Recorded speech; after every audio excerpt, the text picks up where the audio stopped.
Do it, I'm just being a pussy. Okay. The truth is, we're all connected, and all of our experiences led to who we are.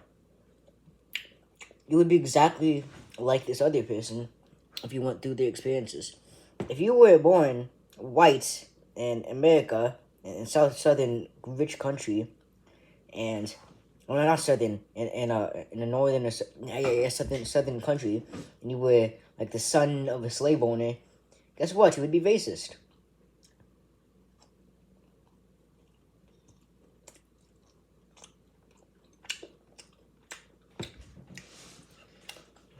It's just because we don't have free will?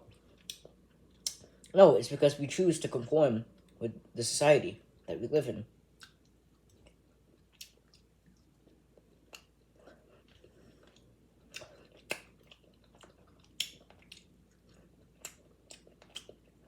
It means that ever since we were very young, our minds are very malleable.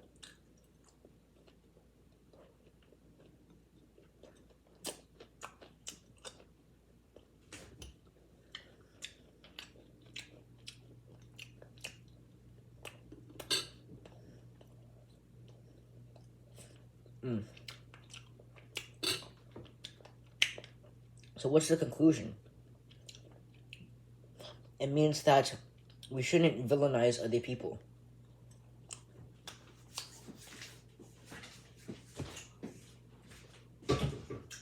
Because sometimes when we're around people that don't like us, or we think don't like us, or reject us, we villainize all of them.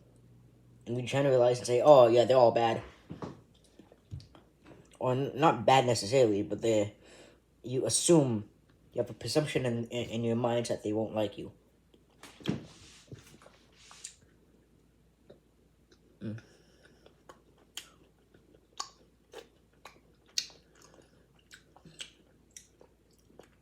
But then, you can't do that, because you can't forget that the other person you're talking to, or you're around, is also a human. As I said, when we're very young, our minds are very malleable. And this is because we have very similar reasoning in our brain. And our reasoning shifts to instant gratification and conforming.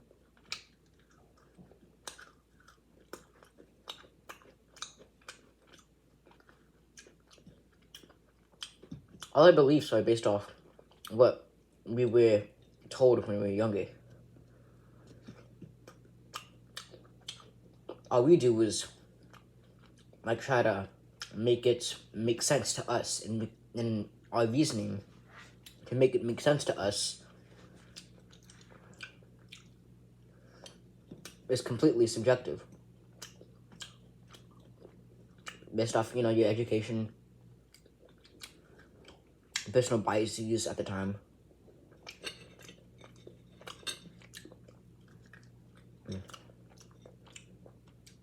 Oh man, what part of this cookie can I eat?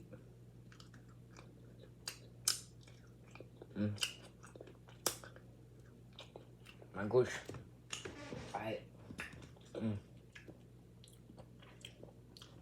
What else can I say?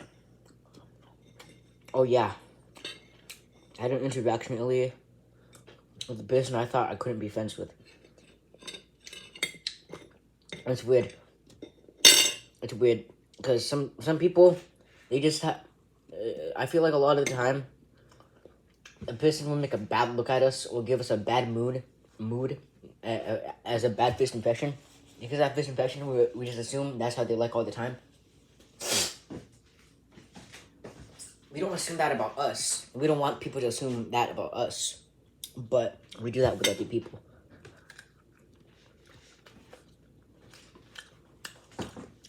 And then when they're acting nice to us, it's like, oh, wow, you changed your ways. Like, no, they didn't. We just have changing moods all the time.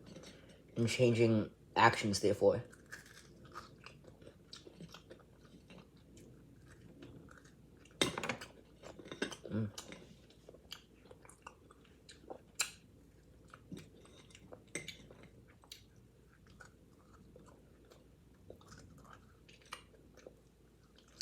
No, we're all unique.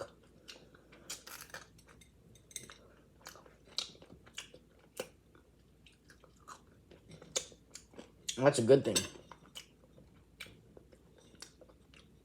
The fact that there is the fit and the unfit in a society, I'm taking in evolutionary terms, in biological terms, the unfit and fit, makes it so there's a relationship between the males and females who are fit and unfit. And because of this creates competition, and competition breeds is the breeding ground for making the weak stronger, or making the stronger more strong, and it levels out the playing field. As you know, life is not perfect, and everything must not stay the same. Entropy naturally does not stay the same.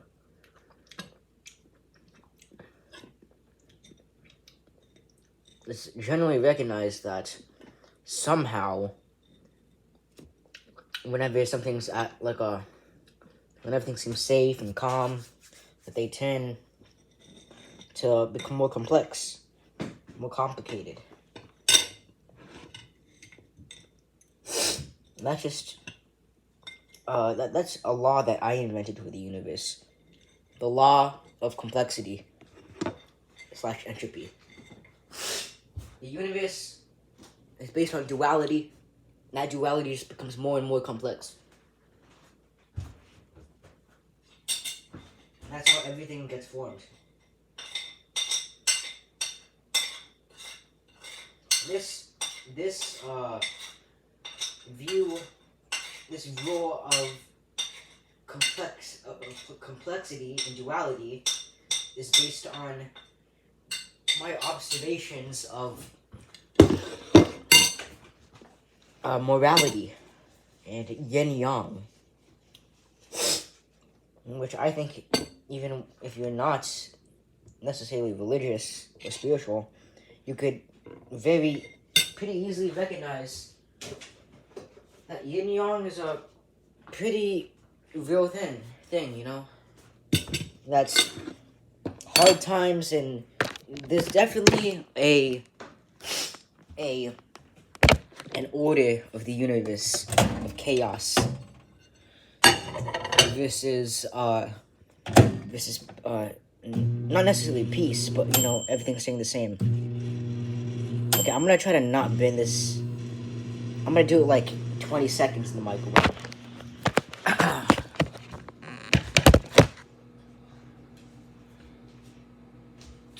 Thing is, we all love.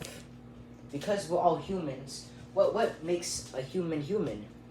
If not our conscious plus our love.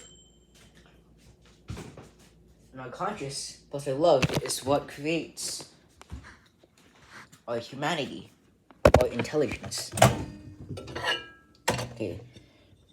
Oh yeah, that's much better. Baby boy, that's much better. Only 20 seconds is needed.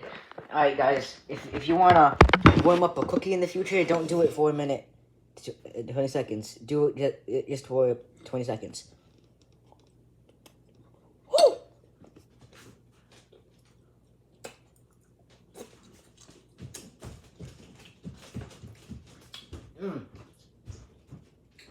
That cookie feeling good, bro. That's a good cookie.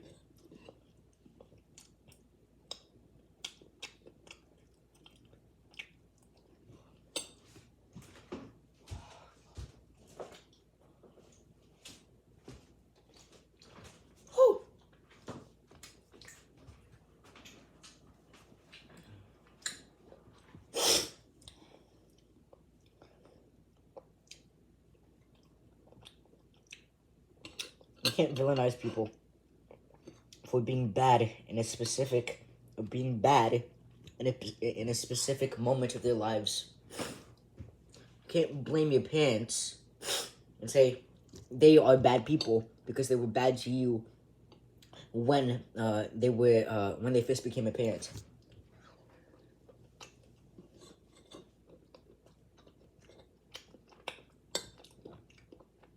You know, a lot of the time, bad parents, or parents, most of the time, parents have children, and the children say, "I'm never gonna be like your parents, bro. I'm never gonna be like my parents. I'm gonna be better than them. I'm gonna do the opposite, or not necessarily the opposite, but I'm gonna do what they didn't do."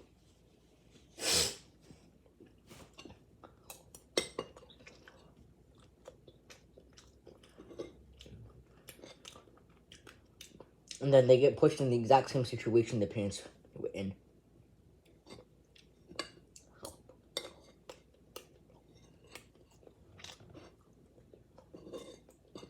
It's crazy.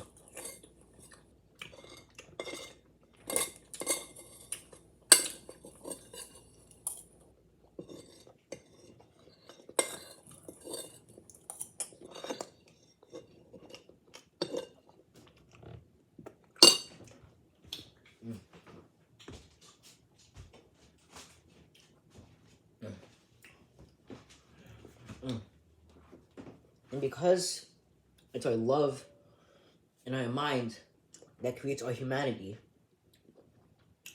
the way we truly build a strong and deep connection with another person is through being kind to them, through loving them, no matter what, because that's what love is. Love is faithful.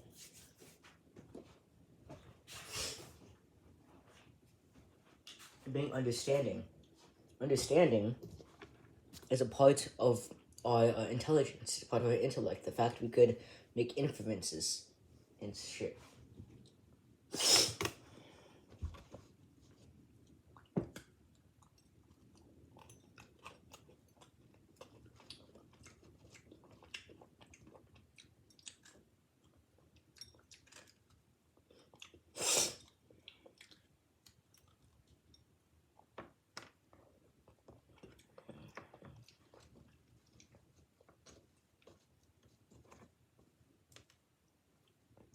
Okay, yeah, I'm done with this cookie. What am I having for dinner? This oatmeal. Oatmeal is crazy. Oatmeal is very good.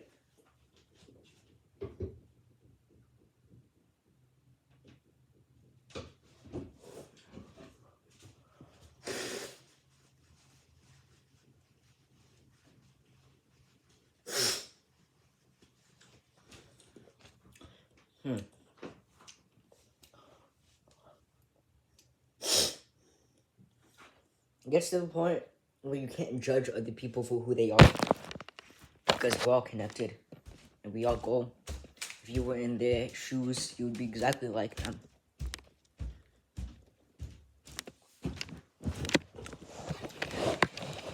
Let's think about another idea that I had today.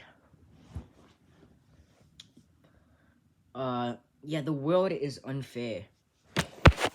It's supposed to be like that. The world is supposed to be unfair, because if the world was fair, there'd be no conflict. If the world was fair, everyone would be the same. No individuality. We'd be like freaking parasites.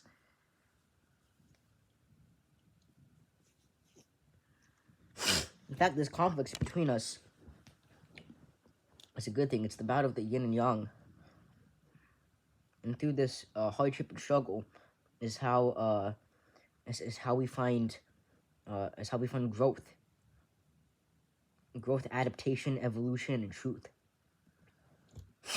Now, in science, evolution is completely random and completely undirected, and all evolution is just for adaptation. It's not necessarily for a grander a purpose. Now, I disagree with that.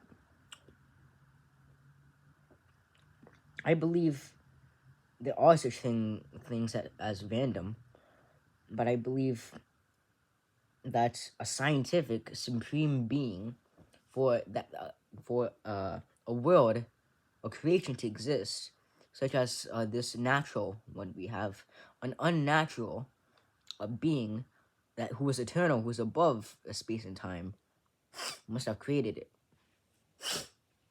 We see this in the order of it, and not only that, but evidences of the Bible.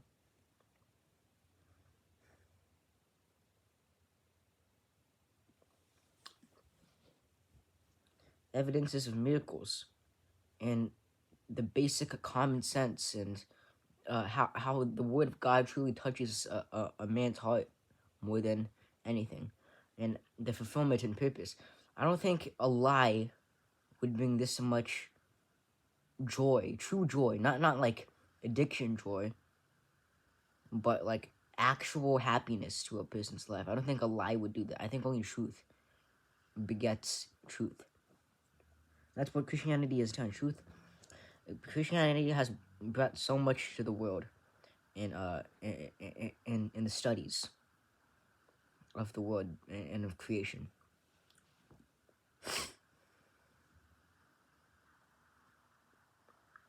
I believe the Lord has has an influence on the genes and the probabilities that exist in there, because I believe God has a great plan,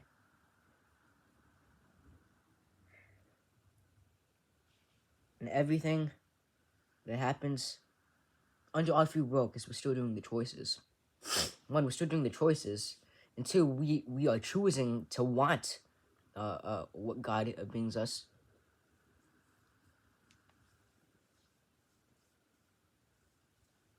The Lord will guide us in the right direction, the right path to the conditions in which He promised the world would look like in the end times.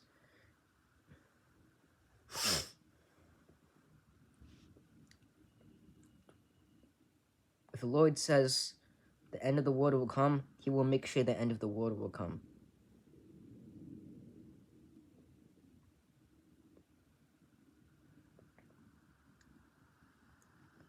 Let's think. I don't think, as I said, I don't think evolution is random. I think it's working towards, I don't think humanity is random. I think we're special. We're not like other creatures in the animal kingdom, and we break like the perspective of the animals that are all around us. We are more intelligent. We can love. We can infer. We could do all these different things that they can't. Plus, we have a bipedal nature, and all these like biological special things about us. How we could run and sweat and shit, throw, grip with our hands. All we. I think we are very purposeful creation, and God, since we're made in the image of God, God also wants us to be creative. God wants us to help rule over the world. And to help rule over the world, you have to be creative.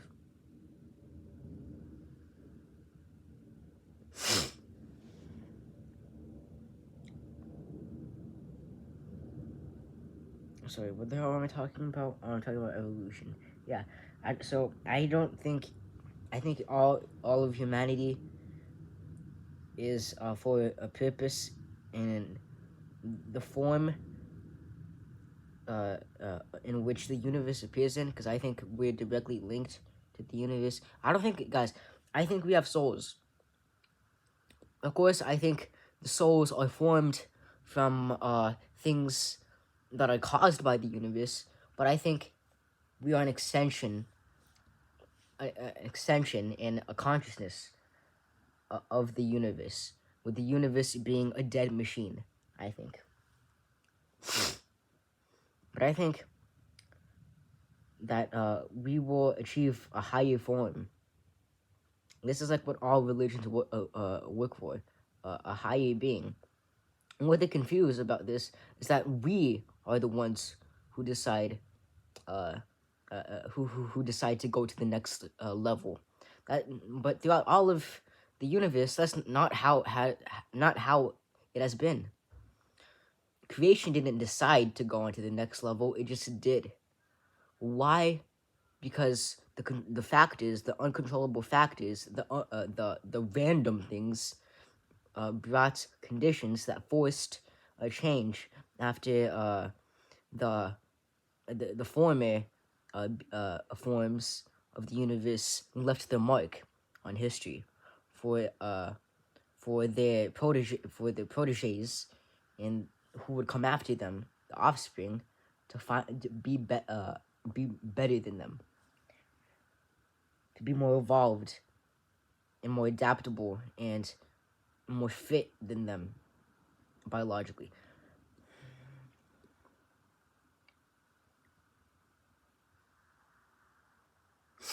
So that's what all religions get wrong, that we are the ones who decide. We are the ones who make it to enlightenment or nirvana or to heaven.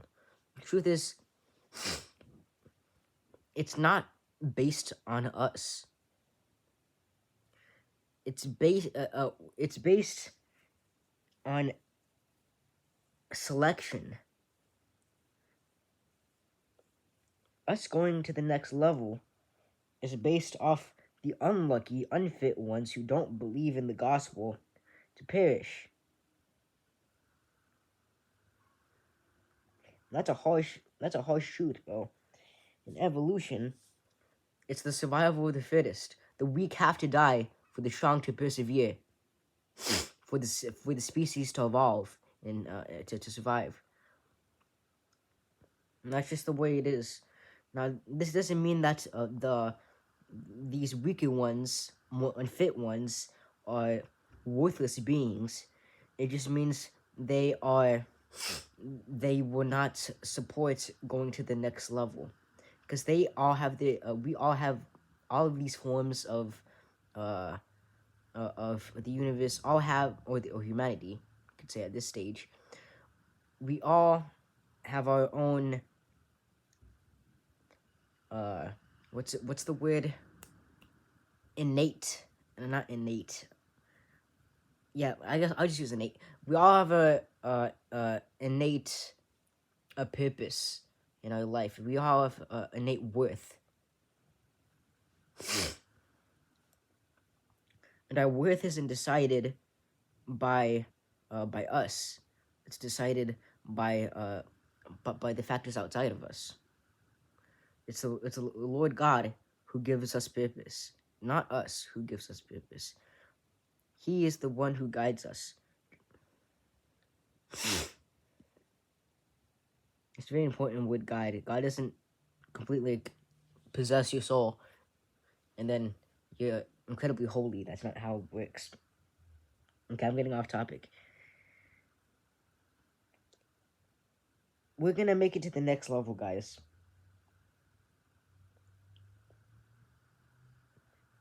And that is going to be achieved through the grace of God, not by the strength of humanity. Because all of our perseverance, all of our blessings and gifts and non-vices are all because of the blessings by God.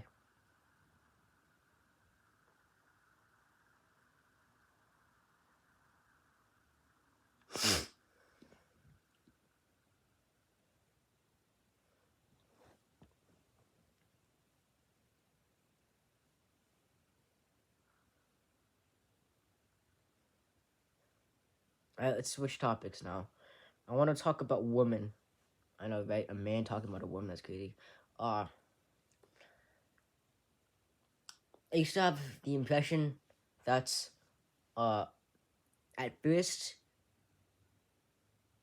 I thought women, I was very like awkward talking to women like they're not even real people, until I realized, wait a minute, my mom and my sister are real people and I'm very close to them.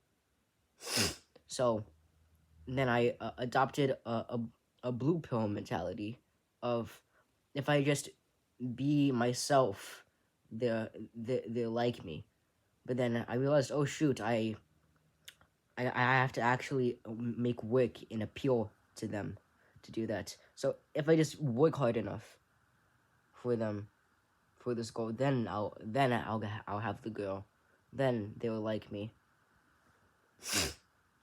Then they will want to be with me.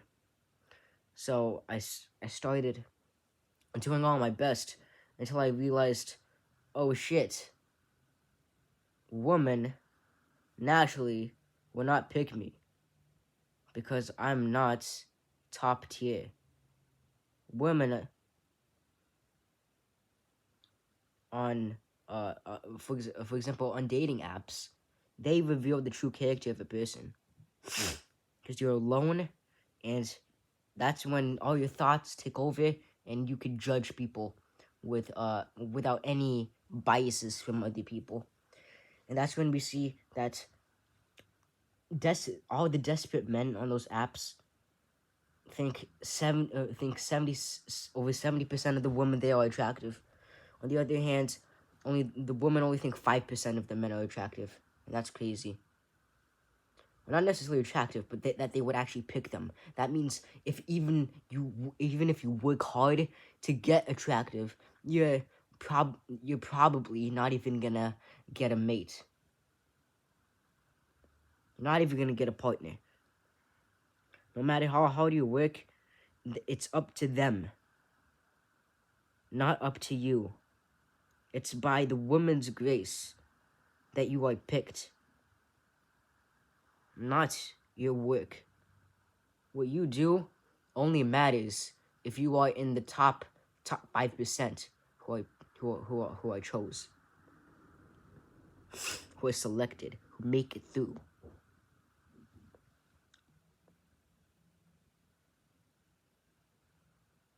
And I believe all the women with these standards who only think 5% of the men are attractive, they are doing what they are supposed to do. They are being women, being very picky. And that's how women are supposed. It's a good. That's a good thing that they're supposed to be picky. Because you can't just give away your egg to any old fishy sperm, any old man. You have to choose who it is. Make the good decision, the right decision.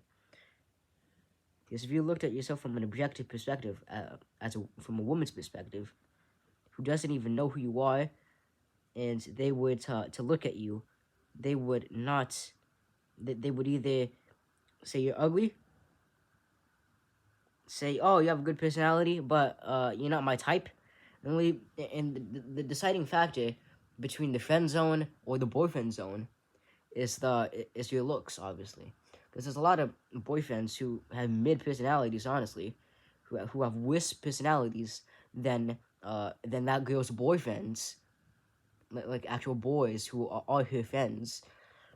But that guy is picked to be the boyfriend because he has the appeal, the romantic and the sexual appeal to be with that guy. I'm a girl. What am I talking about? I'm not gay.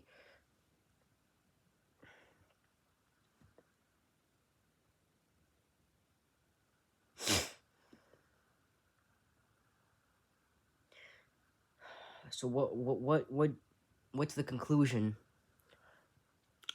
of about women? What's the conclusion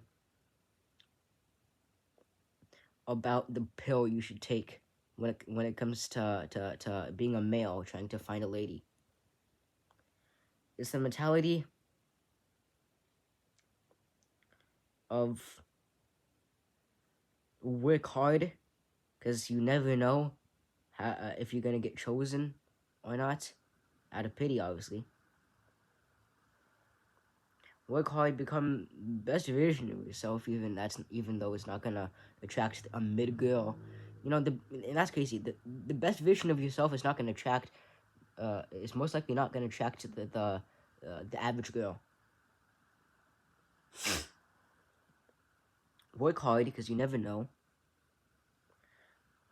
Know that it makes a difference, but but the women aren't guaranteed. They don't owe you anything to choose to be with you.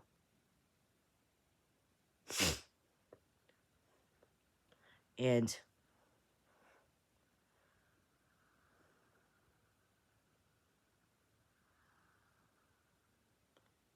I'm trying to think about, because this is something that I'm thinking about myself. Once you achieve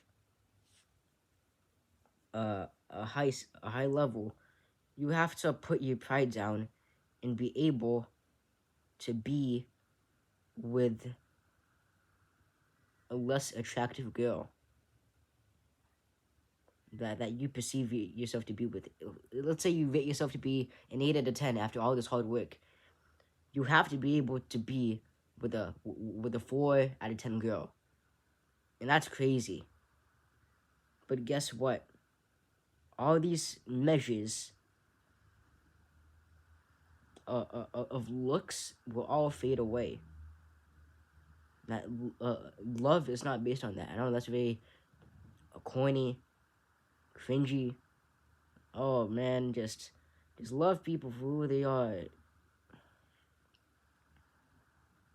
But it's the truth. If you're down bad like that, you're not chosen to be attractive to by your genetics.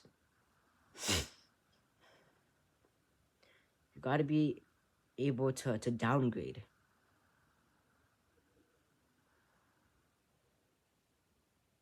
Or be completely free and have abstinence. But it's crazy because I feel like a lot of attractive men be like, a woman ain't shit. But the only reason you say that is because you're attractive enough to be with lots of women and have the experience with them. A person who is ugly cannot say women are shit and they cannot adopt that mentality because they haven't even experienced the women who are shit.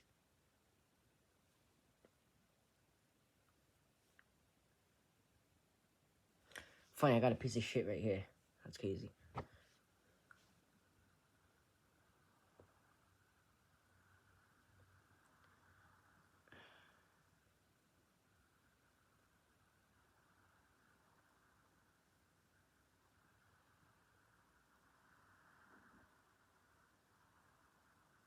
We live in an age where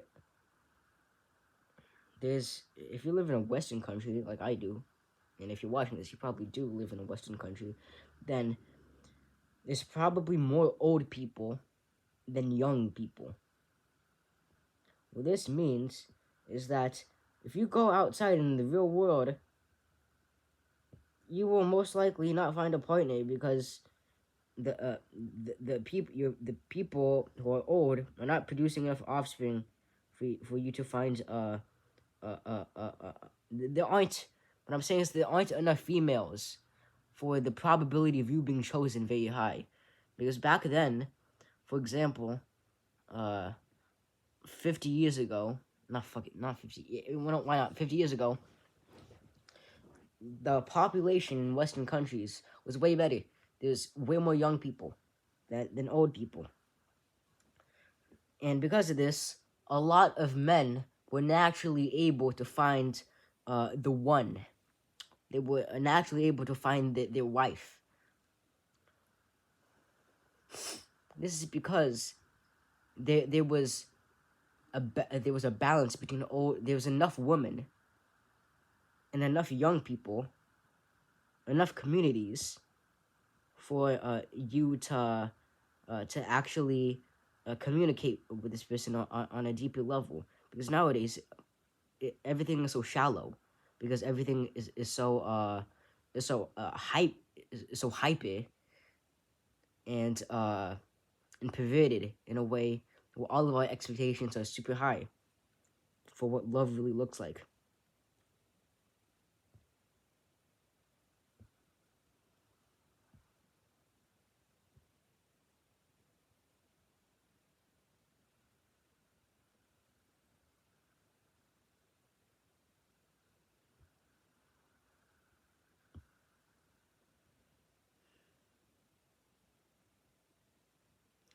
Whatever you do, though, do not build a hateful woman. Because, as I said in the beginning of this video, you'd be in the exact same position if you were a woman. Why would you not choose the 5% of men if you had that much power?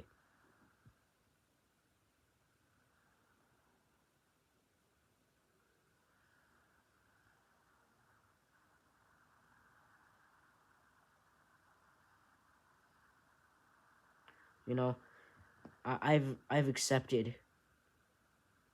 I've like unconsciously accepted the fact I probably won't find the one that it's starting to get too late for me as a ethnic short male in America, especially in a country like San Francisco or in a state like California. That's crazy. I need to go to a level playing field. Like, I need to go back to the Philippines or something. That's...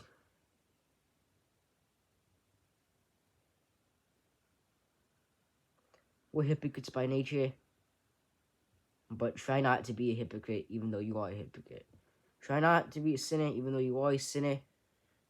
Next time, we'll talk about purpose in life. And where purpose actually comes from. And, yeah. Every day we're reborn as a new person, into a new body, into a new life. Make every day a new life, please. Thank you.